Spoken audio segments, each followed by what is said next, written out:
Hey everybody, my name is Joe Bishop with Drivetrain Joe's. About 3 weeks ago I made a video on explaining how a torque converter works. And in the comments I got a lot of views and a lot of likes, and I really appreciate it. I also want to tell people I've started a channel on YouTube. It's called Drivetrain Joe, so check it out. But a lot of the comments and everything, people wanted me to explain lockup and they wanted me to explain stall. So I thought I'd make another video and show you both of those. If you haven't seen the first video, I'm not going all into it, so you need to go back and look at that one. But let's look at how a converter locks up. And I'm going to bring you right here. I took one apart. This is actually a lockup converter. And my impeller, just like the first video, is attached to the body. So anytime the body spins, the impeller spins. I'm not going to talk about the stator in this video. It was in the first video.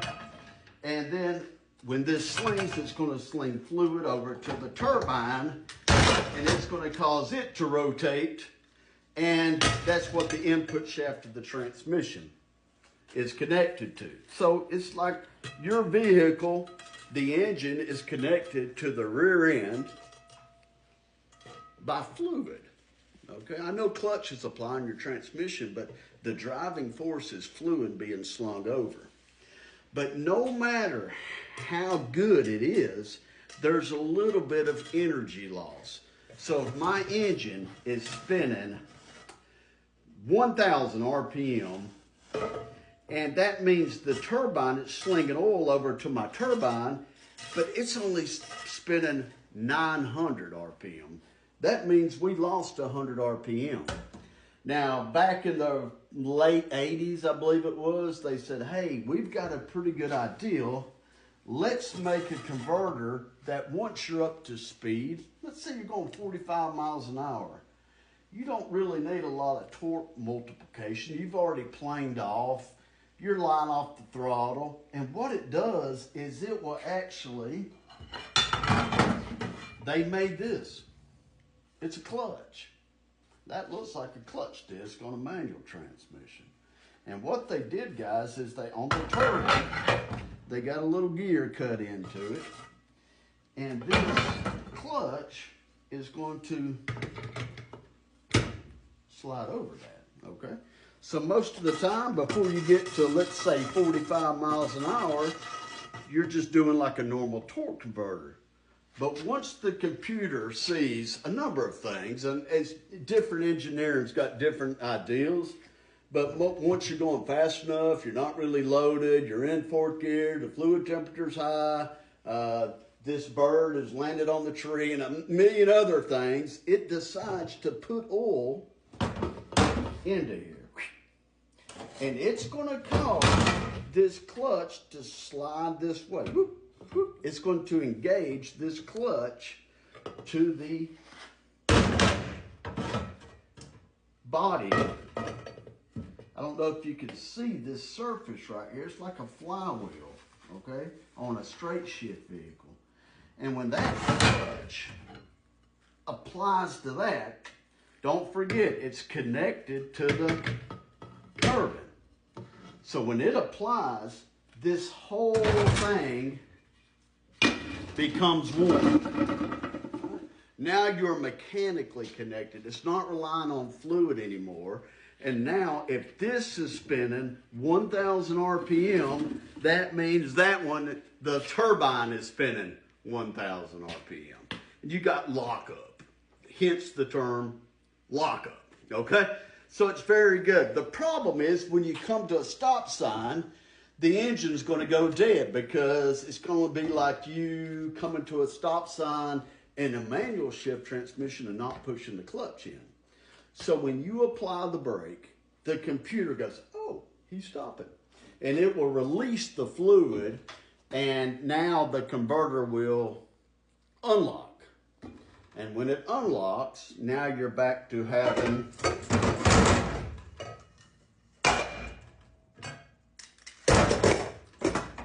you're sitting at a stop sign, the engine could be turning, and you're no longer engaged, and it's not spinning the input shaft until it engages. Once it engages, this turbine, boom, locks, and it's part of the whole body. Unlocks, it's back to slipping. All right? So that's a little bit on the lockup converter. One guy said, maybe two guys, maybe three, said, what about shudder? You get a lot of torque converters shudder these days. And he's right, you do. So let me explain that.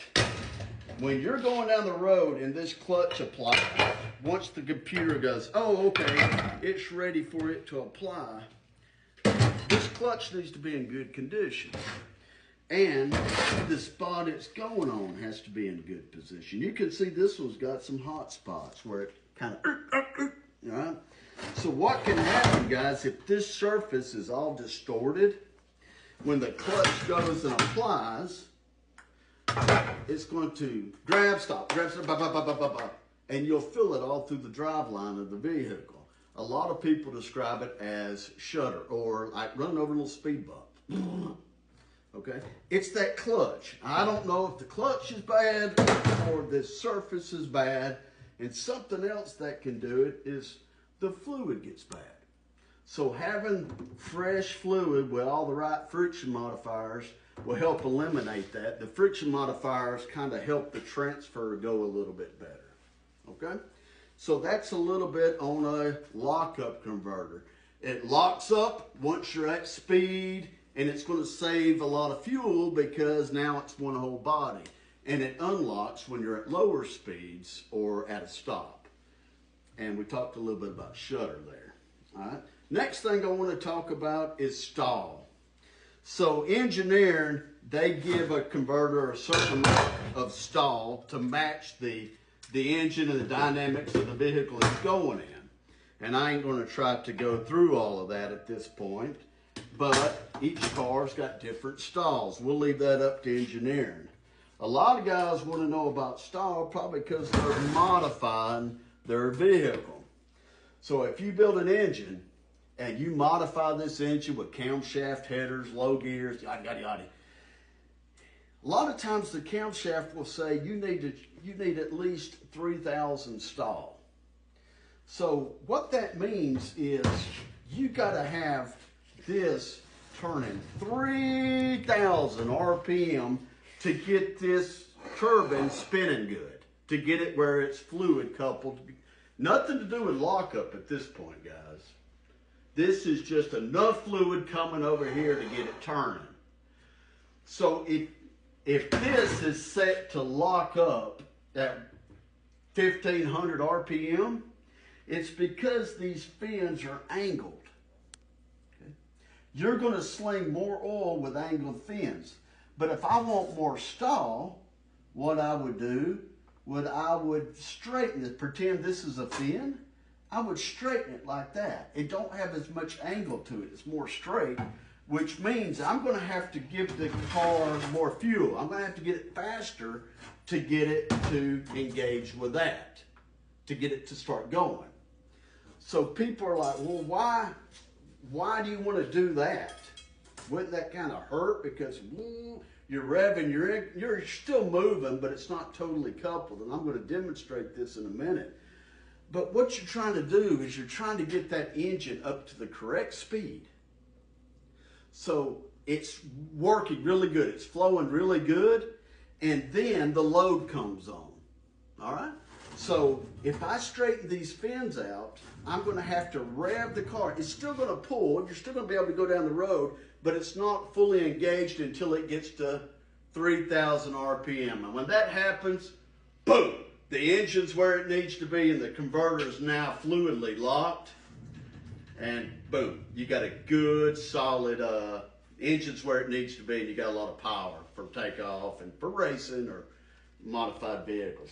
Hope that helps, guys. That's Joe Bishop with Drivetrain Joe's. Be sure to hit like. Thank you.